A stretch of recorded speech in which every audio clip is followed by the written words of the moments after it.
Hello అందరికీ. ఈ video వచ్చేసి ఎవరైతే మీషోలో సేలర్గా బిజినెస్ స్టార్ట్ చేయాలనుకుంటున్నారో వాళ్ళ కోసం అండి.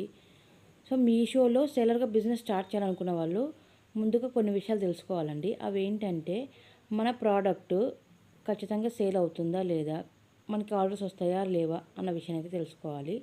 తెలుసుకొని అయితే స్టార్ట్ చేయండి. బిజినెస్ స్టార్ట్ చేయాలనుకున్న వాళ్ళు ఒక 20,000 రూపీస్ మాత్రమే పెట్టుబడి అయితే పెట్టండి. అంతకు మించి అయితే ఎక్కువైతే పెట్టొద్దు.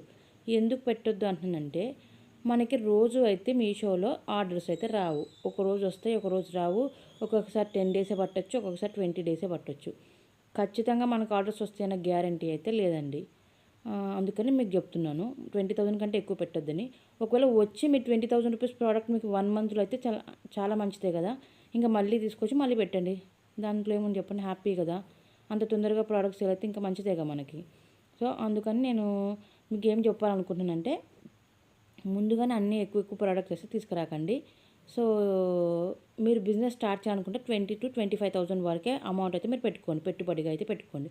ఆ అమౌంట్ మీకు వచ్చిన తర్వాత మళ్ళీ ప్రోడక్ట్ తీసుకొచ్చుకొని మళ్ళీ స్టార్ట్ చేసుకోండి.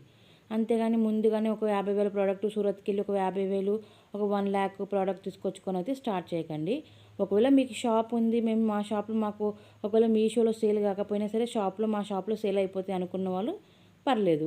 లేదు మేము మా చుట్టుపక్కల మా వీధిలో మేము అమ్ముకుంటున్నాము, మేము శారీస్ సేల్ చేస్తాము, మా వీధిలో ఎవరైనా తీసుకుంటారు అనుకున్న వాళ్ళు కూడా తెచ్చుకొని ప్రాబ్లం లేదు. కానీ ఓన్లీ మీషోలో మాత్రమే స్టార్ట్ చేయాలనుకున్న వాళ్ళు మాత్రమైతే ఖచ్చితంగా అంత ప్రోడక్ట్ అయితే తెచ్చుకొని మీ మనీ అయితే వేస్ట్ చేసుకోవద్దు.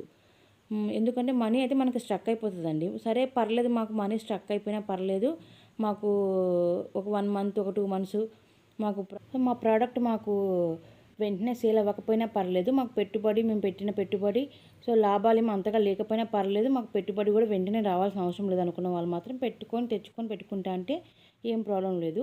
ఇంకోటి ఏంటంటే యాప్ పరంగా అయితే మీకు మీషో యాప్ పరంగా అయితే మీకు ఏ ప్రాబ్లం రాదండి. ఒకవేళ కస్టమర్ నుంచి మనకి రాంగ్ రిటర్న్స్ వచ్చినా సరే, కస్టమర్ ఏమన్నా రాంగ్ ప్రోడక్ట్ పంపించినా సరే, లేదంటే అక్కడ మన ప్రోడక్ట్ మిస్ అయినా సరే మనము కంప్లైంట్ చేస్తే క్లెయిమ్ అయితే మన అమౌంట్ మనకైతే క్లెయిమ్ అయితే అయిపోతుంది. సో మీషో పరంగా అయితే మనకైతే ఎటువంటి ప్రాబ్లం ఉండదు. డెలివరీ బాయ్స్ రాకపోవడం అట్లాంటివి కూడా ఏం జరగవు. వాళ్ళు టైం టు టైం వస్తారు. మనం టైం టు టైం ఇచ్చేస్తే ఖచ్చితంగా వాళ్ళు టైం టు టైం వస్తారు. మనకి దానివల్ల అయితే ఏం ప్రాబ్లం అయితే ఉండదు. సో మనకి సేల్ అవ్వడమే కొంచెం టైం పడుతుంది. ఏదైనా అంతే కదండి, బిజినెస్ ఏదైనా అంతే కదా, కొంచెం టైం తీసుకుంటుంది. కొంచెం ఓపికగా నిదానంగా ఓపికగా ఉండి నిదానంగా ఉండగలిగాము అనుకుంటే అయితే స్టార్ట్ చేసుకోవచ్చు.